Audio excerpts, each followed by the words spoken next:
If the role-playing game industry were like the stock market, right now it'd be one of those chaotic movie scenes with every business dude shouting, "Buy, buy, buy," into a giant cell phone while staring at screens that say, Daggerheart, with big green arrows. Because the Daggerheart RPG by Critical Role and Darrington Press is booming.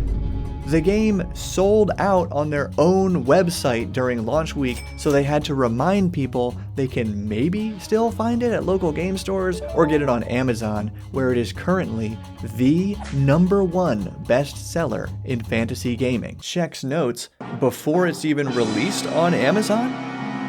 But yeah, wait a minute. Whilst I am Bob, and this is where we learn how to have more fun playing RPGs together, we should expect this level of hype for the first fantasy RPG made by the most popular RPG show of all time, and heck, it's probably died down quite a bit between the time I'm making this video and the time you're seeing it. However, hype or no hype, I'm pretty convinced that people will still be playing Daggerheart in droves by the time we get the next new edition of D&D. And I'm gonna break down all 7 factors of the Daggerheart success strategy, including my proof that it's not just because Matt Mercer is really popular, and including one important factor for long-term success that I think they might have messed up a little bit. And you gotta watch all the details of all 7 points, so if I'm wrong, then you'll get to tell me exactly how I got it wrong, and it'll be so satisfying. So this isn't a review of Daggerheart mechanics, that video will come later. This is a review of the things that even tiny indie publishers can do to give their games more reach, and the things that you should look for in a new RPG. Last clarification, Darrington Press did send me the core set, but they're not sponsoring this or any videos from me. We got a different cool sponsor to talk about later. So, Daggerheart long-term success indicator #1, sales. Like I already said, it sold out on their website, best-selling fantasy game on Amazon, but to be fair, you might remember promotional quotes about the D&D 2024 books being the fastest-selling D&D products ever. And then a bit of hubbub, or dare I say, discourse about the public sales data being quite low compared to previous D&D books. It created this whole kerfuffle.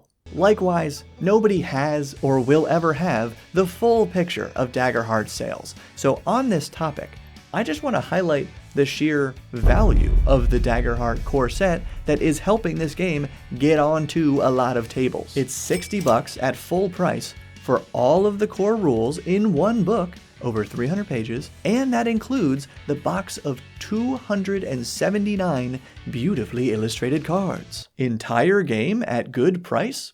This is the model used by Shadowdark, by Dungeon Crawl Classics, by a lot of Free Leagues RPGs, and we are going to circle back to this single book model for my special little rant near the end of this video. But keeping the focus purely on value for now, the game is also free.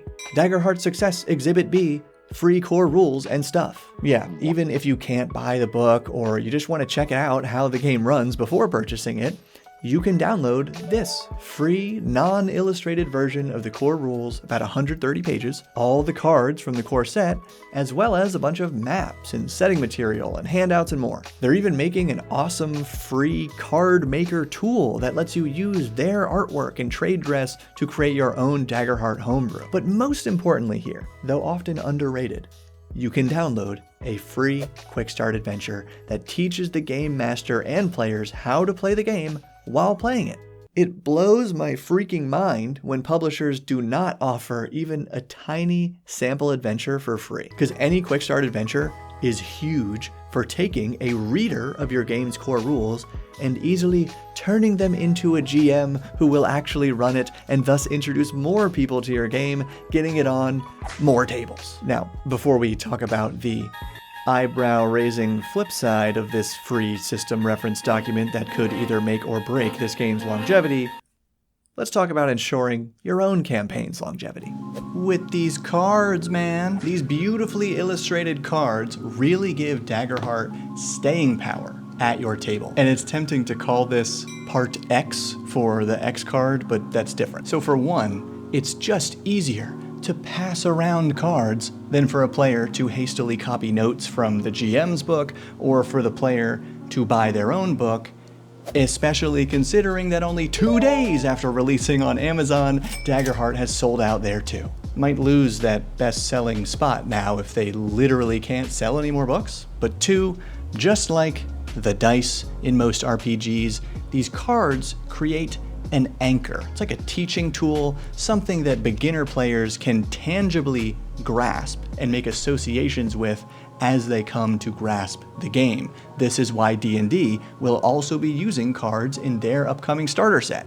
But cards can create a problem, especially considering that Daggerheart also suggests using physical tokens, 7 to 15 per player, plus fear tokens for the GM, and optional maps and minis, in addition to the dice, character sheets, cards, of course, pencils, snacks, you get it. You need more space to play this game. So, for a premium solution, I offer you today's sponsor, Tabletop Table. Ooh, little attachments to stand up my cards and to hold my tokens and or dice? These accessories are included, by the way, but the main simple feature is elevating your game to add more space on top for maps, minis, tokens, cards, or dice, while cleverly keeping your own space below for character sheets, more tokens, more cards and dice, and even more dice, because why not? We have the space now. Really, I like my RPGs minimal, so I was kinda apprehensive about all the cool trinkets of Daggerheart, but by adding some space, I'm good to go. It's just smart design. The table snaps together in seconds, and I'm not kidding. This premium relic model is the nicest piece of furniture that I own. Made in America with sustainably sourced walnut that I can pass down to my cat one day. But the Hexlite model of Tabletop Table is lighter, more affordable, better for travel, though both come in a stylish carrying case and have extenders and more accessories available. And right now is the best time to check it out for exclusive backer pricing on Kickstarter. Use my link below, tabletoptable.com/Bob, so they know who sent you.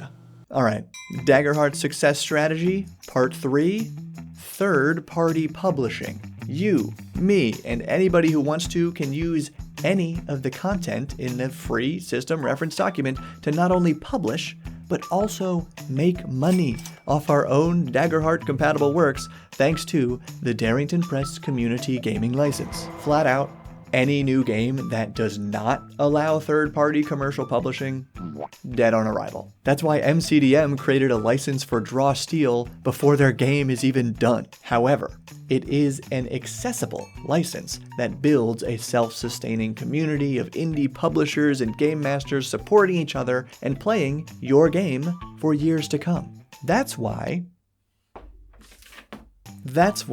Shadowdark has a simple and clear one-page license in the back of its core rulebook that has already spawned hundreds, if not thousands of supplements in just 2 years, and it's part of why you will absolutely be hearing about Shadowdark for at least as long as Daggerheart. And the best proof of concept here, a third-party license is basically what kept Dungeons & Dragons alive during its least popular edition 15 years ago. Therefore, it's a little disappointing that Daggerheart didn't learn from D&D's recent license controversy and just use Creative Commons or even follow Shadowdark with a tiny license in the book. Instead, you gotta search online for an 8-page PDF of legal jargon with some sections about termination that my non-lawyer brain raises an eyebrow at. So Daggerheart would absolutely benefit from terminating this license and making a tiny license, or at the very least,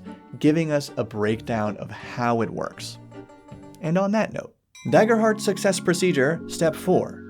In-house tutorial videos. Critical Role already has several videos about the core mechanics of Daggerheart, character creation, leveling up, player tips, game mastering, and probably more to come. And they are a media company, so this is a no-brainer.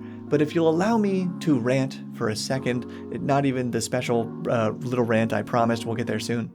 I think it is foolish in this internet age for game publishers to not make their own tutorials. TTRPGs, big or small, are like textbooks.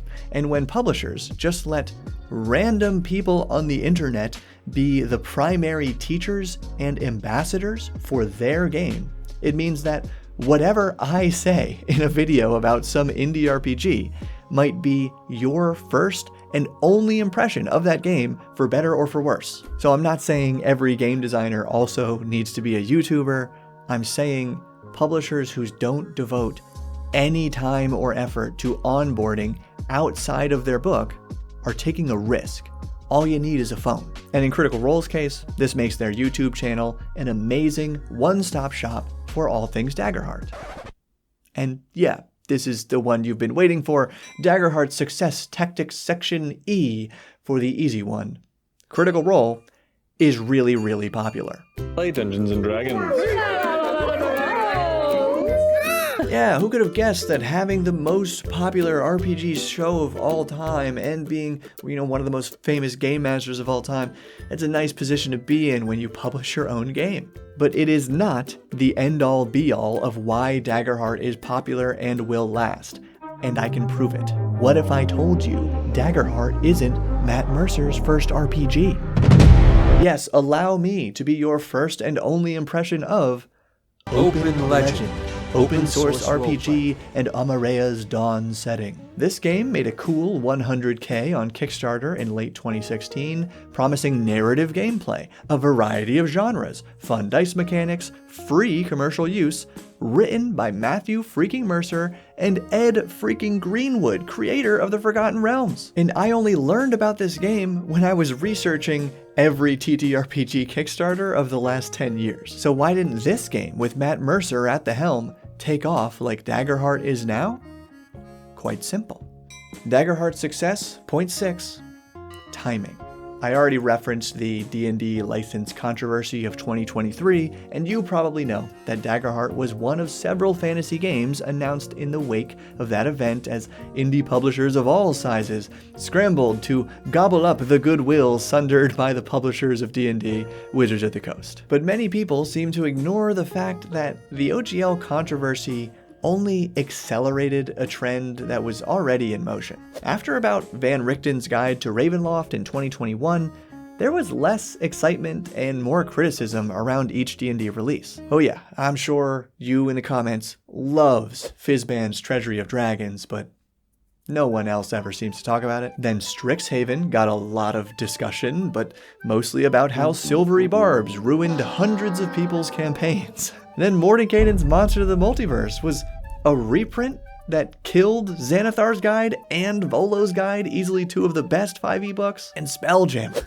Everyone either complained about it not having ship combat or about it having some really questionable lore and artwork. You get the point. The D&D ship had sailed years before the OGL controversy, so that incident just made many more people finally acknowledge that D&D had been dropping the ball.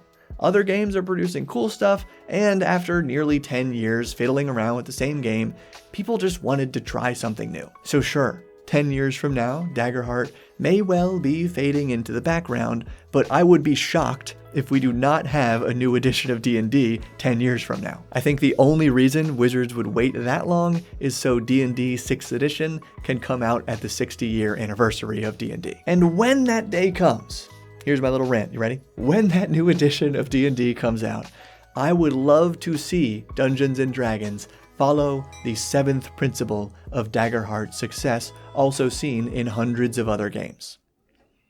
Put the core rules in one legitimate core rulebook. It's very simple. Whether you're a player or game master, you only need the singular book to get started in Daggerheart. Because more than quick start adventures, free SRDs, and high quality video tutorials, that one book model is what makes it effortless for a reader or player of your game to stumble into those GM rules and realize, oh, yeah, I could run this game. I've said this before and I'll say it again. the company that started the trend of separating Dungeon Master rules into another book, that company isn't around anymore. I wonder why. Lots of reasons, really, but that's one of them. So the only valid excuse for splitting up the core is when you have so many rules and so many pages that they can't feasibly fit in one book. That's fine. But then I'm like, why would I bother to read your 800 plus page game to play make-believe with dice? I would much rather just reread The Lord of the Rings or something. Okay, rant over. Thanks again to our sponsor. Thanks to the Bob World Builder patrons for making all this possible. They do get some extra rant-style content from time to time. Keep building.